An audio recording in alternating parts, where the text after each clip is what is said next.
हाय, welcome back. ये steel का last part है। अगर आपने स्टील के सॉल्यूशंस की ये सीरीज देखी है तो नीचे कमेंट करके अपना फीडबैक जरूर शेयर करें। और अब अगर आपको ये सॉल्यूशंस चाहिए, रिटर्न सॉल्यूशंस का पीडीएफ, तो ये मैंने टेलीग्राम ग्रुप पे शेयर किया है। आप ग्रुप पे जाके वहां से डाउनलोड कर सकते हैं। तो स्टार्ट करते हैं। क्वेश्चन 241 में है कि कुछ स्टेटमेंट्स गिवन है यहाँ पे और हमें करेक्ट स्टेटमेंट को फाइंड करना है। स्टेटमेंट में ए में गिवन है कि स्टीफनर्स होते हैं वो वर्टिकल और डायगोनल बकलिंग को रोकने के लिए होते हैं। तो जैसे कि ये कोई प्लेट गर्डर का सेक्शन है और यहाँ पे इस तरीके से कोई लोड लग रहा है, कहीं पे पॉइंट लोड लग रहा है या फिर सपोर्ट पे रिएक्शन आ रहे हैं, तो इस लोड के कारण ये वेब है, ये इस टाइप से कुछ बकल होना चाहिए। तो इसको बोलते हैं वर्टिकल बकलिंग। तो इसको रोकने के लिए भी हम स्टिफनेस यूज करते हैं। इसके साथ साथ जो शीयर स्ट्रेसेज आ रहे हैं बीम के सेक्शन पे, उन शीयर स्ट्रेसेस के कारण भी एक डायगोनल की डायरेक्शन में टेंसाइल स्ट्रेसेज आएंगे, दूसरे डायगोनल की डायरेक्शन में कंप्रेसिव स्ट्रेसेज आएंगे। तो जो कंप्रेसिव स्ट्रेसेज डायगोनल की डायरेक्शन में आ रहे हैं उनके कारण भी यहाँ पे बकलिंग हो सकती है। तो इन दोनों को रोकने के लिए स्टिफनर यूज करते हैं। तो ये सही है। बी में गिवन है कि अगर रिवेटेड प्लेट गर्डर है तो हम एंगल सेक्शंस को यूज करते हैं स्टिफनर्स के लिए, ये भी सही है। और अगर वेल्डेड प्लेट गर्डर है तो वहां पे प्लेट्स को यूज करते हैं एज ए स्टिफनर। तो ऑप्शन सी भी सही है। तो यहाँ पे आंसर हो जाएगा ऑप्शन डी। सारे के सारे स्टेटमेंट करेक्ट है। नेक्स्ट है क्वेश्चन 242। क्वेश्चन 242 है स्टिफनर्स में जो आउटस्टैंड होता है उसके रिगार्डिंग। ये आउटस्टैंड पूछा गया कि फ्लैट सेक्शन के लिए कितना होगा और अगर एंगल सेक्शन है तो उस केस में कितना होगा। तो ये बीसी पुणे की बुक में गिवन है, वो पेज में आपको शो कर रही हूँ क्योंकि यहाँ पे आंसर में मिस्टेक है। तो इनकेस अगर एग्जाम में क्वेश्चन आता है तो आपको आंसर्स में ऑब्जेक्शंस फाइल करने के लिए रेफरेंस की जरूरत पड़ेगी। तो ये बीसी पुणे की बुक है जो डिजाइन ऑफ स्टील स्ट्रक्चर्स की, उसमें पेज नंबर 448 पे ये गिवन है आउटस्टैंड ऑफ स्टिफनेस के रिगार्डिंग। और यहाँ पे लिखा हुआ है जो सेक्शंस होते हैं एंगल सेक्शन या टी सेक्शन, उसके लिए ये 16T होगा। तो एंगल के लिए होगा 16T और फ्लैट सेक्शंस के लिए यहाँ पे गिवन है 12T फॉर फ्लैट्स। तो फ्लैट्स के लिए जो होगा वो होगा 12T। तो अब हम स्टेटमेंट्स जो गिवन है वो देखते हैं, पता करते हैं कौन सा स्टेटमेंट करेक्ट है। तो स्टेटमेंट ए है वो गलत है, बी भी गलत है। सी में बोला है कि एंगल स्टिफनर के लिए 16T, तो सी सही है। और इसके साथ डी में बोला है कि फ्लैट स्टिफनर्स के लिए 12T, तो डी भी सही है। आंसर में आंसर गिवन है वो ऑप्शन ई है कि both A and B are right. तो ये नहीं होगा, इसमें आपको करेक्शन करना पड़ेगा, या तो राइट को रॉन्ग कर दो या फिर यहाँ पे ए और बी की जगह सी और डी कर दिए जाए करेक्ट करके। तो उस केस में ऑप्शन ई करेक्ट होगा, सी और डी स्टेटमेंट करेक्ट है। नेक्स्ट है क्वेश्चन 243। 243 बेरिंग स्टिफनर्स के रिगार्डिंग बेरिंग स्टिफनर्स हम वहां पे प्रोवाइड करते हैं जहां पे सपोर्ट्स के रिएक्शंस आ रहे हैं या फिर कोई पॉइंट लोड लग रहा है। तो ये लोड होता है उसको वेब में डिस्ट्रीब्यूट करता है बेरिंग स्टिफनर। तो ऑप्शन ए करेक्ट है। बी में गिवन है कि सपोर्ट पे या पॉइंट लोड जो कंसंट्रेटेड लोड आ रहा है वहां पे होता है। सी में गिवन है कि एंगल्स यूज करते हैं, एंगल सेक्शंस, और दोनों साइड यूज करते हैं। तो जो अगर वेल्डेड प्लेट गर्डर है तो हम प्लेट्स यूज करते हैं, और अगर एंगल सेक्शन हम यूज करते हैं अगर रिवेटेड प्लेट गर्डर है। और रिवेटेड प्लेट गर्डर या वेल्डेड प्लेट गर्डर दोनों में ही जहां भी पॉसिबल होता है प्रायोरिटी ये रहती है कि दोनों साइड लगे। जैसे कि ये वेब है तो एक स्टिफनर इधर की साइड भी लगे, जैसे एंगल इधर कनेक्ट हो गया, दूसरा एंगल है वो इधर की साइड कनेक्ट हो गया, तो ऐसे पेयर में हम इनको प्रोवाइड करते हैं। तो ऑप्शन सी भी करेक्ट है। तो आंसर हो जाएगा option D, all of the above. Next question है 244। यहाँ पे गिवन है कि बेरिंग स्टिफनेस को हम एज ए कॉलम डिजाइन करते हैं और उसका सेक्शन जो लेते हैं क्रॉस सेक्शन वो किस टाइप से लेते हैं। तो डायग्राम की हेल्प से समझते हैं अच्छे से। ये एक डायग्राम है, ये टॉप व्यू है एक बीरिंग स्टिफनर लगी हुई प्लेट गर्डर का, जिसकी फ्लेंजेस हमने रिमूव करने के बाद हम टॉप व्यू देखेंगे तो कुछ ऐसा दिखेगा कि जो वेब है वो एक स्ट्रिप जैसी दिखेगी, और साथ में अगर एंगल सेक्शन का स्टिफनर लगा हुआ है तो वैसे एल शेप में दिखेगा। सेकंड वाले केस में जो स्टिफनर है उसमें एक एल सेक्शन यहाँ पे, एक यहाँ पे, और ये चारों एंगल सेक्शन मिला के एक जगह पे जो हमें स्टिफनर प्रोवाइड करना है वो बना रहे हैं। यहाँ पे भी 4 एंगल सेक्शन यूज किए हैं, बट यहाँ पे हमने टी सेक्शन दे दिया है और यहाँ पे 2 टी सेक्शन दे दिए हैं। डिपेंडिंग ऑन कंसंट्रेटेड लोड या सपोर्ट पे जो रिएक्शन आ रहा है वो कितना ज्यादा है, हम different type of stiffener choose कर सकते हैं और इस स्टिफनर को हम डिजाइन करेंगे एज ए कॉलम। लेकिन इसका जो क्रॉस सेक्शन होगा उसमें सिर्फ हम स्टिफनर्स को ही नहीं लेंगे, स्टिफनर्स के साथ में स्टिफनर्स की जो सेंटर लाइन है उससे 20 TW लेंथ का वेब इधर, 20 TW लेंथ का वेब इधर, ये पूरा हम इसके क्रॉस सेक्शन में कंसीडर करेंगे। जैसे हम इसका क्रॉस सेक्शन देखें तो ये कुछ ऐसा बनेगा, ये स्टिफनर आ गया, इसके बाद यहाँ पे जो प्लेट वेब है 20 TW लेंथ का वो आ गया, उसके बाद ये दूसरा स्टिफनर आ गया। तो ऐसा कुछ सेक्शन बनेगा बीरिंग स्टिफनर का जिसको हम एज ए कॉलम डिजाइन करेंगे।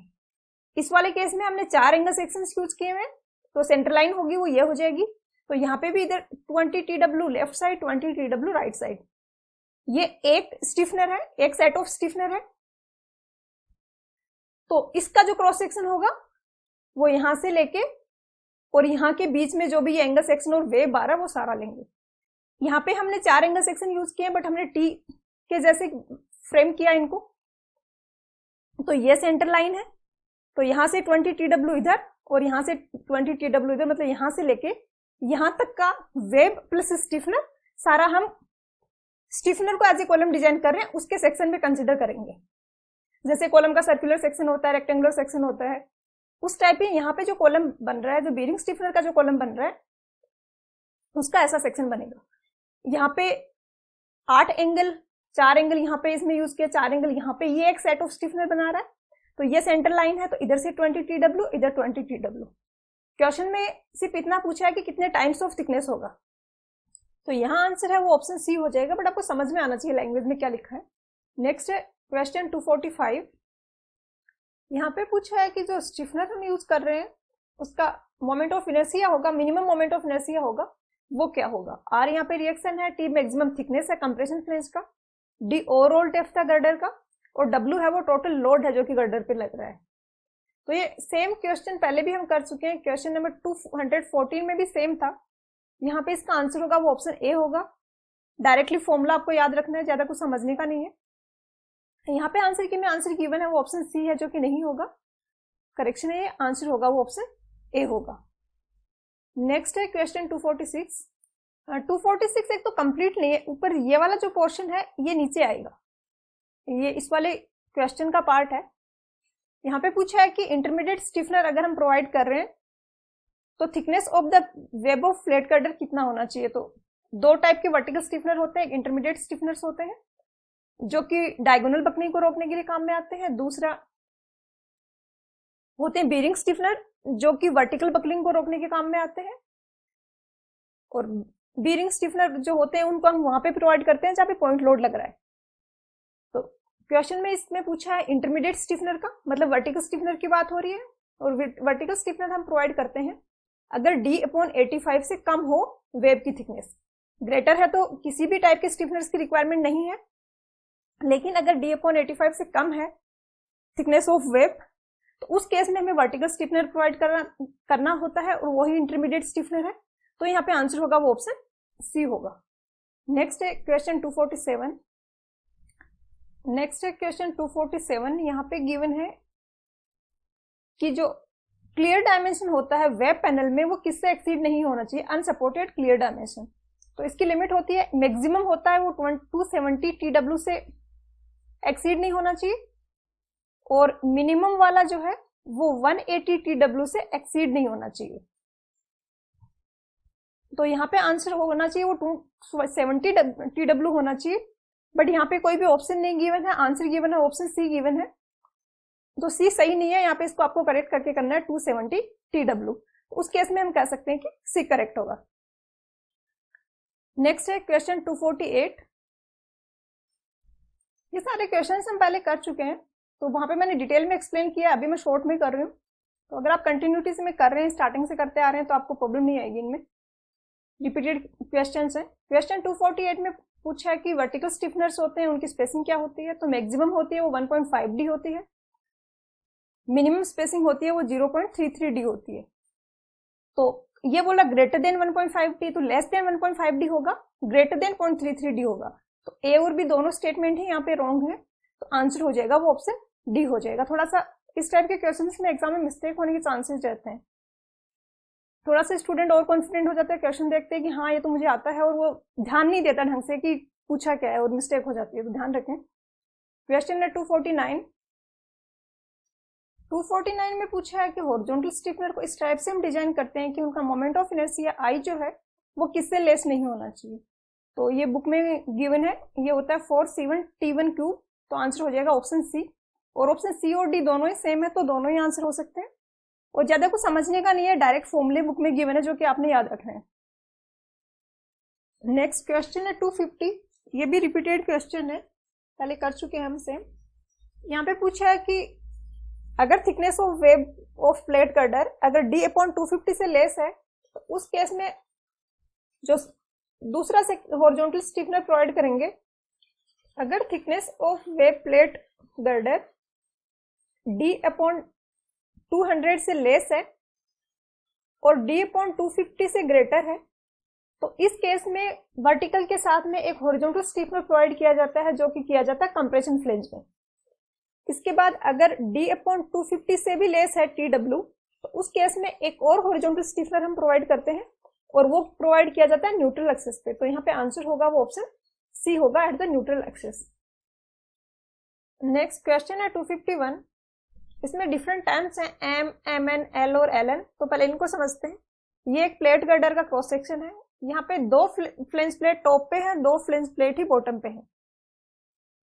और हमें पता है कि सपोर्ट से हम सब सेंटर से अगर सपोर्ट्स की तरफ जाते हैं तो बेंडिंग मोमेंट कम होता है। तो जहां पे बेंडिंग मोमेंट कम हो जाएगा, इतना कम हो जाएगा कि एक एक फ्लेंज प्लेट ही सफिशिएंट है ऊपर नीचे, तो वहां पे हम जो एक्स्ट्रा फ्लेंज प्लेट प्रोवाइड की हुई है टॉप और बॉटम पे, उनको हम कर्टेल कर देंगे और एक फ्लेंज प्लेट ही आगे कंटिन्यू हो जाएगी। तो इसका अगर हम फ्रंट व्यू देखें तो कुछ ऐसा दिखेगा। इस वाले पोर्शन में दोनों फ्लेंज प्लेट है।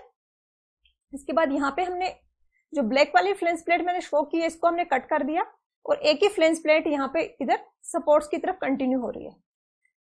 ये सेंटर वाला पोर्शन है जहां पे दोनों फ्लेंज प्लेट हैं, उसकी लेंथ को LN से रिप्रेजेंट किया है। इस पॉइंट पे जो बेंडिंग मोमेंट है उसको MN से रिप्रेजेंट किया है।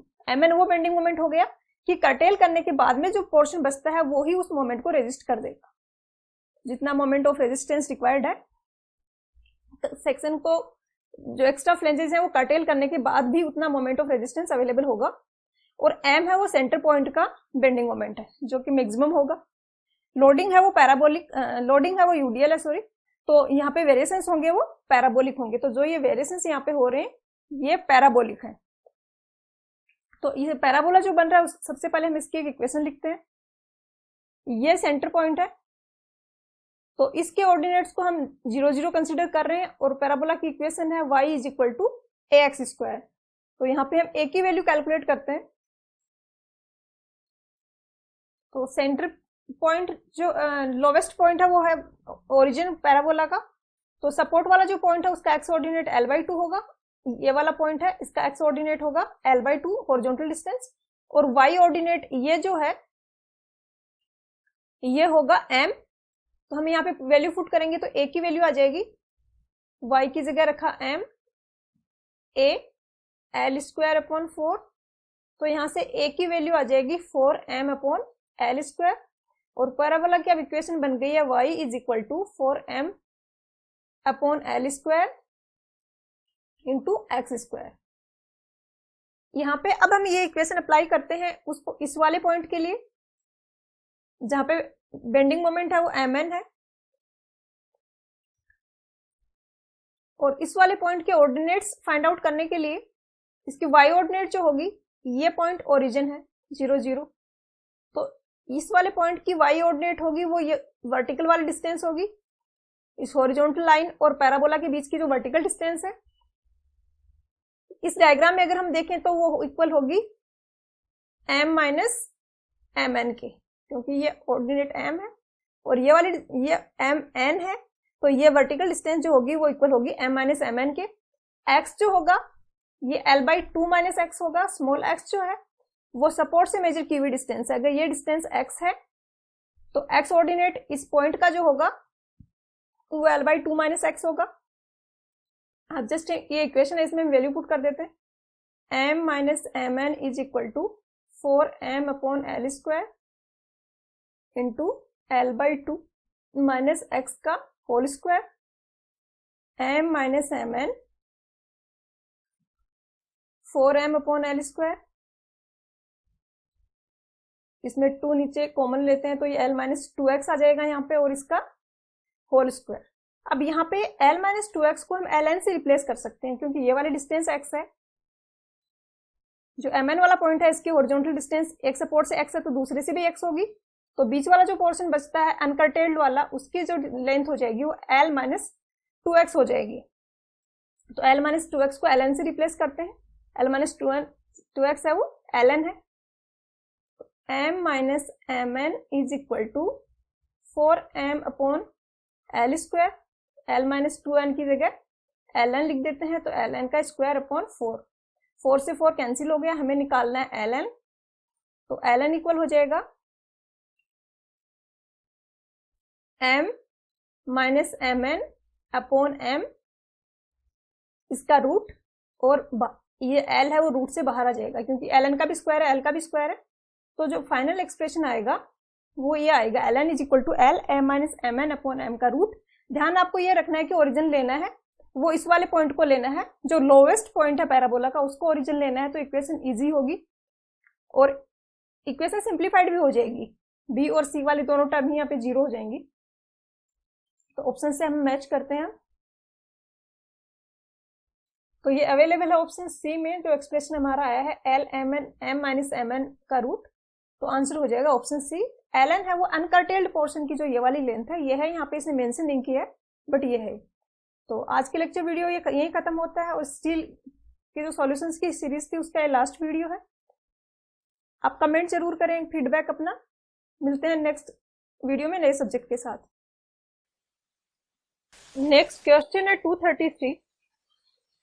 यहाँ पे एक प्लेट कनेक्टेड है एक बट वेल्ड से, प्लेट की थिकनेस है वो 10 mm है और लोड लग रहा है 6720 kg, जो कि एक एसेंट्रिसिटी 100 mm पे लग रहा है। लोड वेल्ड के सेंटर ऑफ ग्रेविटी से पास नहीं हो रहा है, 100 mm डिस्टेंस पे एक्ट कर रहा है, तो एसेंट्रिक कनेक्शन है।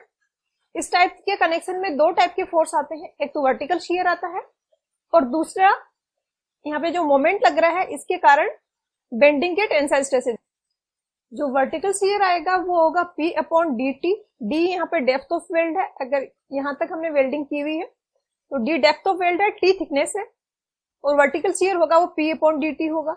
बेंडिंग का जो स्ट्रेसेज आएगा उसको उसी फॉर्मूले से कैलकुलेट करेंगे, F upon Y is equal to M upon I, तो एफ जेड इक्वल हो गया एम अपॉन जेड के। यहाँ पे एक्सेस ऑफ बेंडिंग होगी वो ए एक्सेस होगी, ऊपर कंप्रेशन आएगा नीचे टेंशन आएगा। तो इस एक्सेस ऑफ बेंडिंग के लिए हम जेड लिखेंगे, जेड होता है 1/6 बी डी स्क्वायर। डी यहाँ पे वो डायमेंशन है जो एक्सेस ऑफ बेंडिंग के परपेंडिकुलर है, और बी वो डायमेंशन है जो कि पैरेलल है। थिकनेस है जो वेल्डिंग इसकी टी है, तो डेप्थ है वो डी है, तो जेड की जगह यहाँ पे ये रिप्लेस कर दिया है। एक और इंपॉर्टेंट पॉइंट है यहाँ पे कि आपने फॉर्मूले देखे होंगे, काफी जगह यहाँ पे 2t लिया हुआ होता है और यहाँ पे 2t लिया हुआ होता है। यहाँ पे 2t नहीं है, यहाँ पे t होगा। रीजन ये है कि यहाँ पे बट वेल्ड है, अगर बट वेल्ड है तो सेम लेवल पे दोनों प्लेट्स हैं और वेल्डिंग होगी वो सिर्फ यहाँ पे होगी, और फॉर एग्जांपल इसकी थिकनेस है वो t है। दूसरा फिलेट वेल्ड का अगर केस है तो यहाँ पे भी वेल्डिंग की जाती है और यहाँ पे भी की जाती है, इसलिए जो टोटल थिकनेस है उसको हम 2t ले लेते हैं फिलेट वेल्ड के केस में, बट वेल्ड के केस में ये t ही होता है।